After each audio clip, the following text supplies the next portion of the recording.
Étienne Klein, bonjour. Bonjour. Et merci beaucoup d'être présent ce soir à l'IRAGIF. Vous êtes présent parce que vous êtes l'invité d'honneur de notre 17e Salon du Livre, le Salon du Livre de la Haute-Vallée de Chevreuse, placé sous le thème de la lumière. Je crois que la Haute-Vallée de Chevreuse, pour vous, ça évoque beaucoup de choses.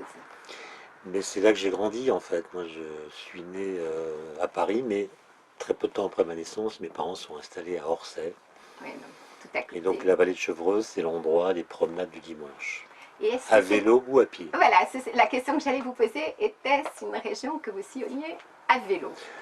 En fait, d'abord à pied. Moi je courais beaucoup. J'étais inscrit au club d'athlétisme du CEVA qui s'entraînait au stade de Gif. Ah d'accord, très bien. Et donc on courait jusqu'à Chevreuse, aller, retour.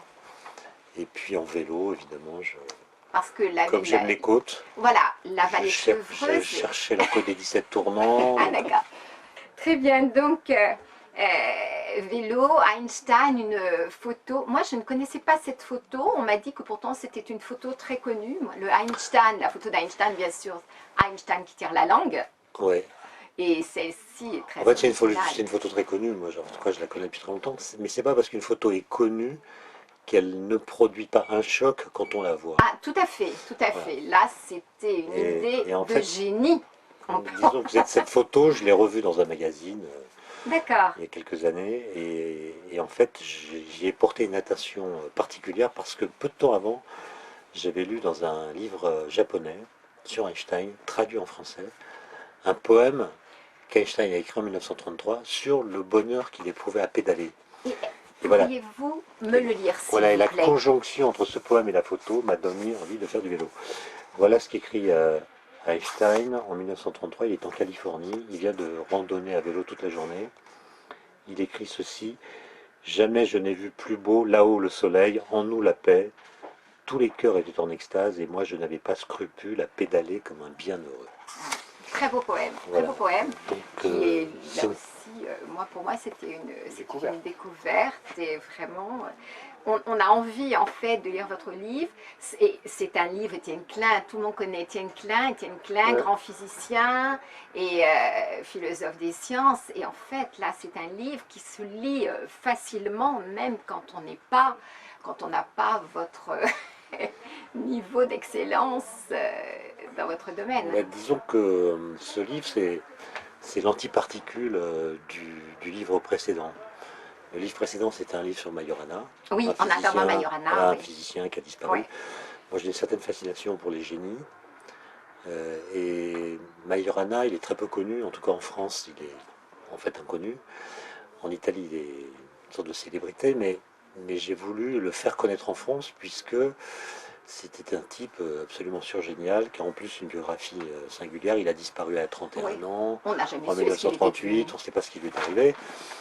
Et donc c'était aller sur ses pas pour essayer de le sortir de l'oubli dans lequel il est en France. Einstein, c'est la même chose, sauf que c'est exactement le contraire. C'est-à-dire que Einstein, il est connu de tout le monde, mais il est connu à partir de clichés. Tout à fait. Dont le temps qui passe fait que ces clichés se radicalisent. Il a tiré la langue, E égale MC2, etc. Voilà. Mais les jeunes générations, mes étudiants par exemple, ils ne savent pas tellement bien dire où il a vécu, quels sont ses travaux importants, sa relation avec la bombe atomique par exemple. Ils sont un peu perdus. Voilà, E égale MC2, c'est quand, ça veut dire quoi, ça implique quoi, etc. Et donc je me suis dit, le vélo, c'est un bon moyen de se déplacer à vitesse humaine dans l'espace-temps et de revivifier des événements qui se sont passés là où on est, mais dans des temps reculés. Et donc finalement d'essayer de rendre Einstein, que tout le monde connaît, mais davantage présent, en faisant écho en installant une sorte d'écho, si vous voulez, entre l'histoire et le temps présent. C'est-à-dire que Einstein, il est important pour tous les travaux qu'il a menés, pour sa personnalité, mais aussi parce qu'il a un regard sur le monde, il a une façon de parler du monde dont je ne connais pas l'équivalent aujourd'hui. C'est-à-dire que je ne connais personne aujourd'hui qui parle comme Einstein. Et c'est une voix qui personnellement me manque. C'est-à-dire j'aimerais bien entendre Einstein parler de, je sais pas, des migrants, de l'expo américaine, de la découverte des ondes gravitationnelles. Voilà. Il avait une espèce de regard sur le monde tout à fait singulier. Il était courageux, il était sans orgueil, et il n'était pas fou. Et il était. Il n'était pas fou. Alors que c'est vrai que quand on se le représente, dans la tête des personnes, j'ai posé quelques questions à des amis, et effectivement, les gens me disent, mais on l'imagine un peu savant fou, effectivement. Alors, savant, bon, il était savant, ça c'est sûr, mais fou pas du tout, il était simplement... c'est quelqu'un qui n'hésitait pas à poser des questions d'enfant à propos du réel. Alors quand je dis des questions d'enfant, je ne veux pas dire des questions que posent tous les enfants. C'est quand même des questions très particulières. Par exemple, à 14 ans, il se demande qu'est-ce qui se passerait si de la lumière pouvait émettre de la lumière. Ah oui, voilà. C'est déjà assez laborieux comme question. Mais c'est une question que peut-être les physiciens ne se posaient pas. Oui. Donc c'est une question d'enfant, et il va répondre à ces questions d'enfant avec un cerveau d'adulte. À l'âge de 25 ans, c'est la grande explosion, il est à Berne en 1905, et il va révolutionner la physique dans plusieurs secteurs différents. Et en fait, il répond en adulte aux questions qu'il s'est posées dans son adolescence. Et ça donne une forme de génie tout à fait singulière. Par exemple, quelque temps avant sa mort, il a été interrogé par l'un de ses biographes qui lui a demandé mais à votre avis, Einstein, pourquoi est-ce que vous avez été le premier à découvrir la théorie de la relativité restreinte? Et la réponse d'Einstein, qui est une réponse, je crois, sincère, c'est j'ai été le premier grâce à mon retard mental. Et au lieu de dire grâce à mon intelligence, il dit grâce à mon retard mental. Et il explique que, en effet, les questions relatives à l'espace et au temps, en général, c'est des questions qu'on résout dans l'enfance. L'espace, on voit bien qu'on peut se déplacer librement dans l'espace, qu'on mesure les longueurs avec un double décimètre, alors que les durées sont, enfin le temps est plutôt le lieu de notre emprisonnement. On ne choisit pas notre position dans le temps, et les durées se mesurent avec une horloge ou avec une montre. Donc on sépare bien les choses, et une fois qu'on les a séparées, la question est réglée. Voilà, mais lui dit non, moi je me suis posé ces questions beaucoup plus tardivement, à cause de mon retard mental, et donc j'ai pu les résoudre avec un cerveau d'adulte, et ça m'a permis de découvrir une nouvelle conception de l'espace et du temps. Je trouve que c'est une réponse incroyable, d'expliquer le génie par le retard mental. Ah oui, ça c'est assez inédit. Et justement, à propos de questions d'enfants, si un enfant lui posait la question pourquoi le ciel est bleu? Oui. Einstein, c'est pas une question d'ailleurs qui est si... Mais je pense qu'Einstein ne saurait pas répondre à la question pourquoi. Parce que la réponse, elle met en jeu les lois physiques. Ouais. Or, on ne sait pas pourquoi les lois physiques sont comme elles sont. Elles pourraient être autrement. Et donc, pourquoi les lois sont comme elles sont? Bon, ça, je pense que personne ne peut répondre à une telle interrogation, parce que c'est une question métaphysique, en fait. Lui aurait dit d'où provient que les lois, que le ciel est bleu. Quels sont les mécanismes physiques qui font que la lumière bleue dans l'atmosphère est davantage diffractée que d'autres couleurs, et de sorte que c'est cette couleur-là qui s'impose. Mais oui, le pourquoi... D'abord, le pourquoi, est-ce que vous l'écrivez en deux mots ou en un seul mot? Alors, si vous mettez deux mots, ça effectivement, c'est différent. Ça introduit l'idée d'une finalité, c'est-à-dire que le ciel est bleu parce qu'il fallait qu'il soit bleu pour qu'on puisse dire que le ciel est bleu. Très bien, très bien, très bien. Nous parlions de la vitesse de la lumière. Dans la physique moderne, est-ce qu'on peut penser que la vitesse de la lumière reste un absolu infranchissable? Alors, il y a deux mots, absolu et infranchissable. Voilà. Je commence par absolu. D'accord. Oui, c'est un absolu, c'est-à-dire que la théorie de la relativité, contrairement à ce que son appellation laisse entendre, c'est une théorie de l'absolu.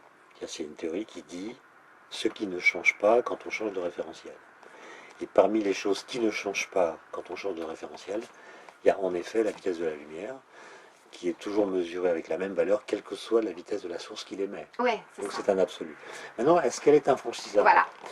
Alors, on dit souvent, la théorie de la relativité implique qu'on ne peut pas, que rien ne peut dépasser la vitesse de la lumière. Alors ça, c'est faux.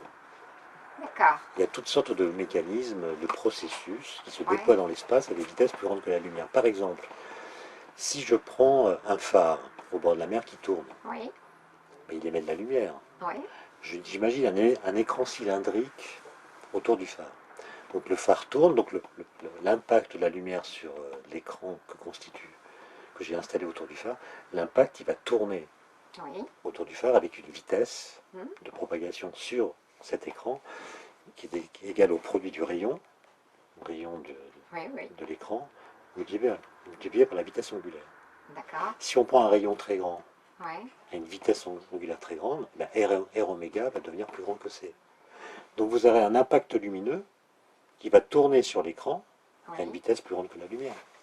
Et ça ne viole pas la relativité, parce que ce qui se déplace, ça n'est pas de la lumière. C'est l'impact de Ah oui, rayons d'accord. différents qui donne l'impression d'un déplacement supraluminique. Ça, c'est tout à fait possible. On peut même couper du papier avec une paire de ciseaux à une vitesse plus grande que la lumière. D'accord. Puisque là, quand vous coupez du papier, c'est l'intersection entre deux lames de ciseaux Oui. qui, par la pression, va se propager. Et vous voyez que si les deux lames vont moins vite que la lumière, leur intersection, elle, peut se propager plus vite que la lumière. Donc vous pouvez couper du papier Ah, plus vite que la lumière sans que ça viole la relativité. Donc on ne doit pas dire rien ne va plus vite que la lumière. On doit dire une particule ouais, qui c'est ça. transporte de l'énergie ou de l'information ne peut pas aller plus vite que la lumière. D'accord, d'accord.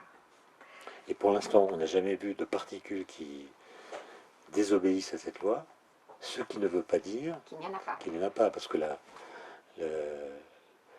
la, la preuve, alors c'est quoi la formule Euh, L'absence de preuve n'est pas la preuve de l'absence. Et à propos justement de tout ceci, nous avons juste à côté le synchrotron. Et quel type d'expériences sont réalisées au synchrotron et qu'en espère-t-on pour justement peut-être une meilleure compréhension de la lumière Alors, et du monde? vous savez, le synchrotron, c'est des électrons, ou leurs antiparticules qu'on appelle les positons, qu'on fait tourner. Et quand un électron de haute énergie, donc qui a une vitesse proche de celle de la lumière, tourne, eh bien, c'est un peu comme les voitures dans les virages, elles font crisser leurs pneus. Et la façon qu'ont les électrons de faire crisser leurs pneus dans les virages, c'est d'émettre des photons, donc de la lumière. Et cette lumière est émise dans un cône qui est d'autant plus fermé que l'énergie des électrons est plus grande. Et donc, plus les électrons ont de l'énergie, plus le cône dans lequel la lumière est émise est fermé, au point que on peut avoir une lumière qui est émise là, de n'importe quelle longueur d'onde, parce que le spectre en fréquence, il peut être très très grand, qui a presque les propriétés d'une lumière laser. Et donc on fabrique une lumière presque laser, à des fréquences où les lasers ne fonctionnent pas. Ouais, Et donc on couvre tout le spectre, et ça sert à de multiples choses, pour la physique des matériaux, pour la chimie, pour l'archéologie, pour la datation, pour la biologie, etc. Et donc c'est une machine qui finalement propose aux scientifiques de la lumière de n'importe quelle longueur d'onde pratiquement, dans une bande assez large, ayant des qualités proches de celles du laser. d'accord, d'accord. Et quelles sont aujourd'hui les applications nouvelles, voire futuristes, qui pourraient être envisagées justement grâce à la lumière? Est-ce qu'on a déjà des idées? Est-ce qu'on a une préscience? Bon, vous savez, il y a pas très longtemps, il y a eu ce qu'on appelle la seconde révolution quantique. Oui, C'est-à-dire qu'on a compris que des particules quantiques, notamment les photons, qui constituent la lumière, sont capables de s'intriquer. C'est-à-dire c'est des particules qui, même lorsqu'elles s'éloignent l'une de l'autre dans l'espace, gardent une sorte de lien très fort, qu'on appelle une intrication, comme si elles étaient en contact permanent, quelle que soit la distance qui les sépare, sans que ce contact soit dû à une interaction entre elles. C'est-à-dire, il y a une corrélation, et c'est pas parce que l'une parle à l'autre qu'il y a un échange d'informations. C'est une espèce de lien comme ça, ouais, dont la nature et, disons, la compréhension reste sujette à discussion.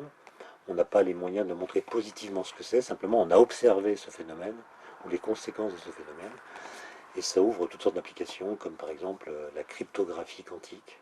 On peut s'arranger pour transmettre un message oui, entre un émetteur et son destinataire, en étant sûr que aucune personne sur le trajet ne pourrait l'intercepter sans qu'il soit détruit et sans que ceux qui étaient émetteurs ou récepteurs en soient informés. Donc c'est une cryptographie, une façon de coder les messages qui est intrinsèquement cellulaire. Ensuite, il y a la téléportation, qui est déjà une chose qu'on peut faire. On ne téléporte pas les objets dans l'espace, ce n'est pas un objet qu'on téléporte. C'est lorsqu'on a deux objets de même nature, mais dans des états différents, on peut s'arranger pour que le second ait exactement les mêmes propriétés, ou le même état que le premier, comme si on avait téléporté l'état physique de l'objet. Et puis il y a une troisième application qui est, bon, dont personne ne peut dire qu'elle sera un jour réalisée, même s'il y a des progrès importants, c'est ce qu'on appelle l'ordinateur quantique.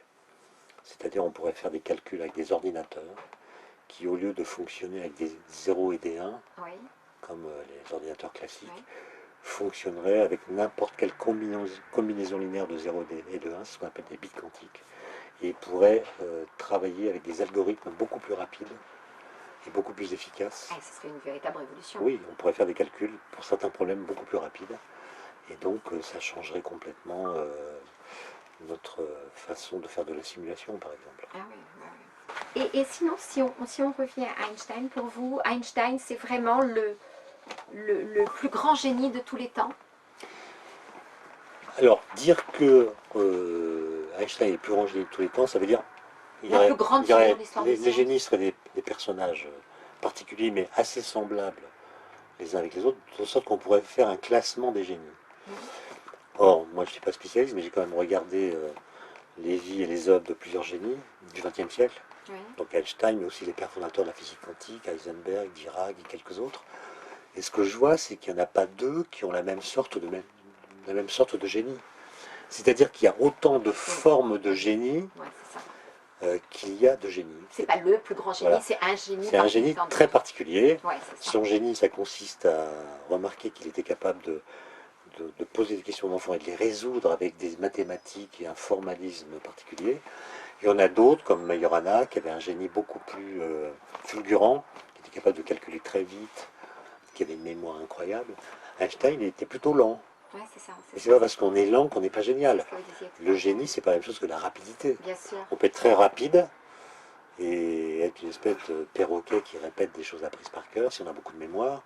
Et cette rapidité n'est absolument pas l'indice d'une réflexion lente, porteuse de révolution, comme a été Einstein. Einstein ne réfléchissait pas vite, il travaillait lentement.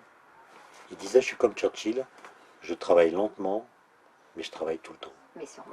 Et ça, c'est le truc, c'est qu'il n'y a rien qui pouvait le distraire.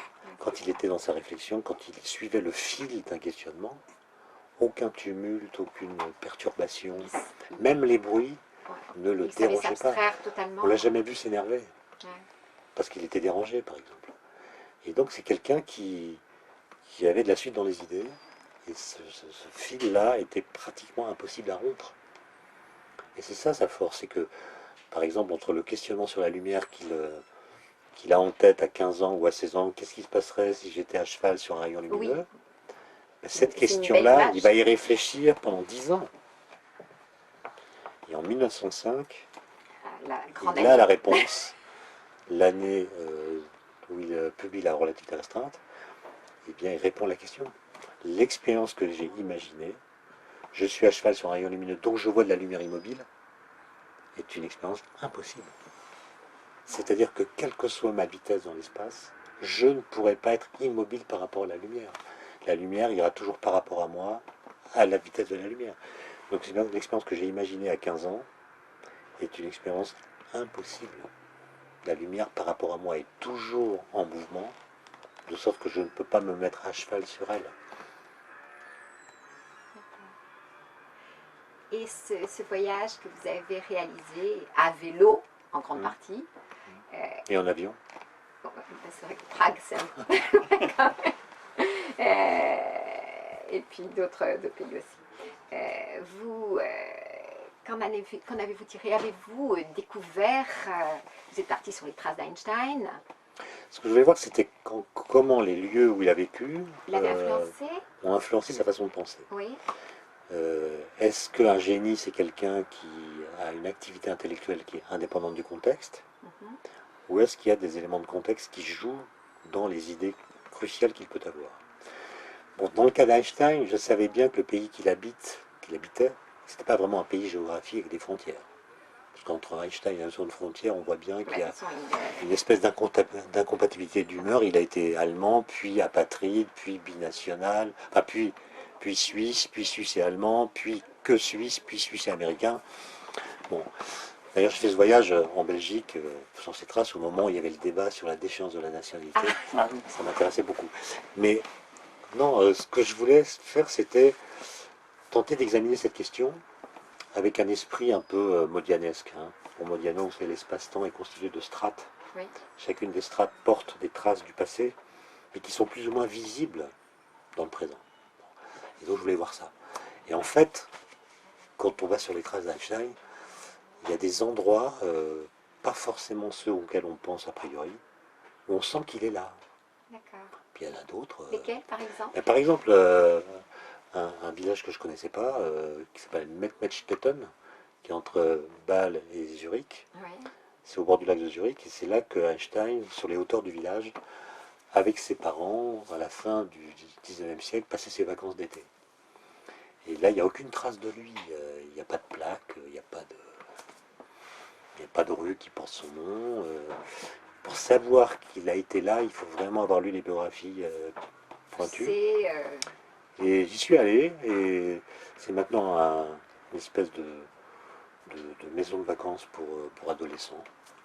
Il y a un grand hôtel qui est celui dans lequel il est. Et aucune marque. Aucune marque. Bon, j'y suis allé un week-end, c'est le 1er mai, et c'était fermé. Peut-être qu'à l'intérieur, il y a des choses. Oui. Mais là, je ne sais pas pourquoi, mais j'ai senti sa présence par le fait que je savais que, alors qu'il était là en 1899, au mois d'août, il a écrit une lettre à Mileva, qui allait devenir sa femme, qui était une étudiante qui étudiait en même temps que lui à l'école polytechnique de Zurich. Il lui a écrit une lettre d'amour, mais en même temps, comme toujours avec Einstein, il mélange les sentiments avec la physique. Et il fait une lettre d'amour, mais dedans, il lui parle de l'éther luminifère. Ah, d'accord. J'ai un problème avec ce truc. Quand on fait une description mécanique, on tombe sur des contradictions. Donc ça montre que dès 1899, pendant ses vacances, Einstein est tourmenté par la question de l'éther, et 5 ans plus tard, il va le faire exploser. Et le fait de savoir qu'il a écrit cette lettre à cet endroit, ça me l'a rendu présent. Alors qu'à Zurich, par exemple, quand on est devant l'école polytechnique, qui est assez... une architecture assez lourde, bon, on n'a pas l'impression qu'Einstein soit présent. À Prague, il est présent. Au Coq-sur-Mer, en Belgique, là où il a passé 6 mois en 1933, il revenait des États-Unis, où il a fait des conférences. Hitler a pris le pouvoir en Allemagne. Plutôt, on a donné le pouvoir à Hitler. Et sa maison à Berlin est investie par les SA. Les livres sont brûlés. Il y a des menaces de mort contre lui. Donc il comprend qu'il ne peut pas retourner à Berlin. Et la reine de Belgique va lui trouver une petite maison à Coq-sur-Mer qui s'appelle la Savoyarde, qui est une maison normande, qui existe toujours. Un beau mélange. Qui existe toujours. Et là, on ne sait pas pourquoi, mais l'esprit d'Einstein est voilà, là. Et donc, il y a un effet bizarre de mémoire comme ça, où le sentiment de la présence, si vous voulez, peut surgir à des moments ou dans des endroits où on ne l'attend pas du tout, et être complètement neutralisé là où il y a des panneaux, il y a des bustes, il y a des textes. C'est ça. Mais en fait, c'est plus dans d'autres endroits qu'on ressent sa présence. Oui, vous dites d'ailleurs que en fait, le pays qu'habitait Einstein, c'est l'imagination. En tout cas, c'est pas un pays, en effet. Voilà. Et vous savez, un des principes de base de la théorie de la relativité générale, la théorie de la gravitation 1915, c'est un mot un peu compliqué, mais je le dis quand même, c'est ce qu'on appelle l'invariance par difféomorphisme. Ah oui. C'est-à-dire que la lumière est invariante. Il y a ça, mais c'est surtout que ce qui se passe dans l'espace-temps, c'est ça le truc important, c'est ce qui se passe dans l'espace-temps. Et pas le système de coordonnées qu'on va utiliser pour se repérer dans l'espace-temps. Autrement dit, le système de coordonnées, il est arbitraire. On peut prendre celui-ci ou tel autre, prendre ce référentiel ou un autre. Ça n'est pas ça qui fait la réalité de l'événement qu'on considère. Et ce que j'aime bien voir, c'est toujours, est-ce que les génies ont des idées qui correspondent à leur comportement. Et dans le cas d'Einstein, je crois que ça marche assez bien. C'est-à-dire que son cerveau était invariant par difféomorphisme, au sens où ce qui se passait dans son esprit était quasiment indépendant de l'endroit où se trouvait son encéphale. Il était capable de se déplacer, de voyager, sans que ce mouvement dans l'espace modifie le mouvement de sa pensée. Et ça, c'est quelque chose, il le dit lui-même d'ailleurs dans différents textes. C'est sans doute pas vrai pour Berne, parce qu'à Berne, il a vraiment eu un travail qui l'a obligé, qui l'a aidé à avoir certaines idées, mais à partir de 1915, quand il est à Berlin, je pense que son activité intellectuelle n'est plus dépendante du lieu qu'il habite. D'ailleurs, il y a une anecdote assez marrante, c'est que, vous savez, il est né à Ulm, en Allemagne, et quand il a été célèbre, après la découverte que la lumière est déviée par la gravitation, l'éclipse de 1919, la mairie de Ulm veut donner veut baptiser Einsteinstrasse, la rue Einstein, la rue dans laquelle il est né. Sauf que cette rue a été abîmée par la guerre, elle n'existe plus. Donc il trouve une autre rue, il la baptise Einsteinstrasse. En 1933, le maire de la ville, nouvellement élu, est un nazi pur souche, si j'ose dire. Et la première décision qu'il prend, c'est de débaptiser cette rue. Ah oui. Il la rebaptise Fichtestrasse. Parce que Fichte avait eu des positions plus nationalistes. Et quand l'Allemagne a été libérée par les Américains, en 1946, ils ont rebaptisé la rue Einsteinstrasse. Einstein était à Princeton, il a entendu parler de cette histoire, il a écrit un texte absolument savoureux qui montre bien que pour lui, la façon de nommer les choses, de les repérer dans l'espace, n'a aucun intérêt et est arbitraire. Et il a écrit ce texte, il dit « Moi je propose que cette rue soit définitivement baptisée la Girouettestrasse. » D'abord parce qu'au moins on ne touchera plus son nom au gré des fluctuations politiques. Voilà. Et d'autre part, c'est un nom qui sera plus conforme à l'esprit allemand. À l'esprit allemand? Oui, ah, oui, Girouette, c'est bien. D'accord. Ouais. Et ça dit un peu ça, c'est-à-dire que ce qui compte, c'est les événements dans l'espace-temps, pas la façon de les repérer par des systèmes de coordonnées qui sont toujours arbitraires. Très bien. Bah, écoutez, merci beaucoup. Cela promet d'être vraiment passionnant. Vous voulez une petite anagramme? Oui. Ah oui. Une anagramme renversante, bien évidemment. Voilà. La vitesse de la lumière.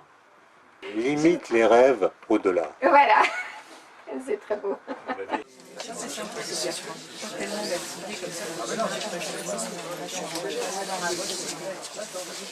Salut.